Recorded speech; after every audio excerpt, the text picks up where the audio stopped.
Hey, what's up, guys? So today I actually want to talk to you about a gruesome and very tragic case that took place in western Pennsylvania where a man is accused of murdering and dismembering a transgender teen before trying to dump the body in a lake. Now, let's go back a ways to June 25th when the Sharon Police Department. Sharon's a small town in western Pennsylvania. It's close to the border of Ohio. Seems about equidistant from Cleveland and Pittsburgh. So the Sharon Police Department gets a report that young Pauly Likens is missing. Pauly is a 14-year-old transgender teen. I believe they were a non-binary. So they've been missing for about a few days. Finally, I guess their father calls it in. Now, the same night that they got this call, the Hermitage Police Department got a call. They were searching a nearby lake and they discovered human remains both in and around the water.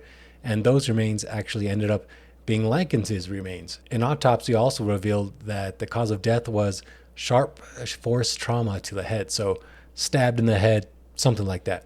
Now, surveillance footage, social media data, cell phone data, it all put Likens in this area, this certain area, late that night around 3 a.m. to 3:40 a.m., early that morning, I should say, early the morning of the 23rd of June 23rd. And it looks like they were walking around pacing on the phone as if they were trying to meet up with somebody. Surveillance footage also saw a car in the area. They were able to track that car back to 29-year-old Dashawn Watkins' apartment.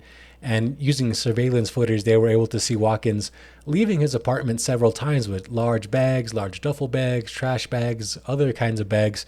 And they eventually did search his apartment and found blood inside his apartment.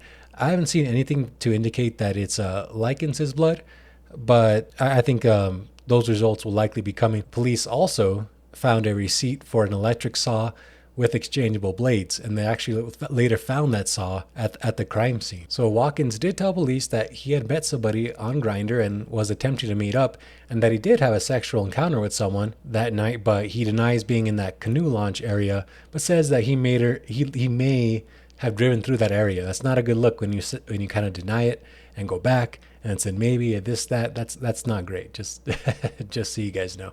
So now Watkins has been charged with first-degree murder, abuse of a corpse, tampering with evidence, and aggravated assault. So this obviously caught my eye because of its gruesome nature. I mean, a 14-year-old, it's very tragic. And with this, I'm trying to meet up with a 29-year-old, and it ends up this way. Obviously innocent until proven guilty, but evidence be strong. If that blood inside the apartment is Likens, then that's very, very strong evidence. This person, Dashawn Watkins, might get convicted. And the reason this caught my eye as well is that it reminded me of a case back in Santa Fe, New Mexico, just a few years ago, where a 15-year-old teenager agreed to meet up with a 60-year-old man in the middle of the night at some Santa Fe park. They had also met on Grindr, but instead of the older man killing the teenager actually shot the old man in the back of the head. And he was actually later tried as an adult for that and got a 25-year sentence. I think the prosecutors were able to argue that he had changed his mind about the meetup and that he planned out the murder, and I guess was able to improve malicious intent there. No kind of self-defense or anything like that, it would seem. So yeah, just these bizarre cases of these kids getting on Grindr specifically. I'm not blaming Grindr or anything like that, but they're getting on these apps. Maybe they don't know who they are sexually or anything like that, and they're confused. Maybe they feel like they can't talk to someone their own age or their parents or whatever the case might be, and they try to find these strangers, these adults who they think might be able to talk with them or connect with them in some way. I have no idea.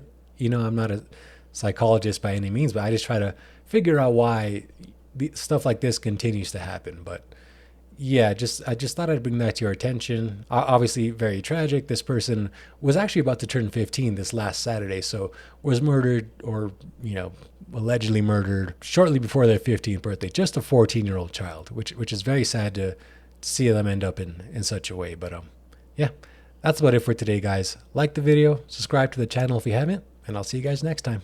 Later.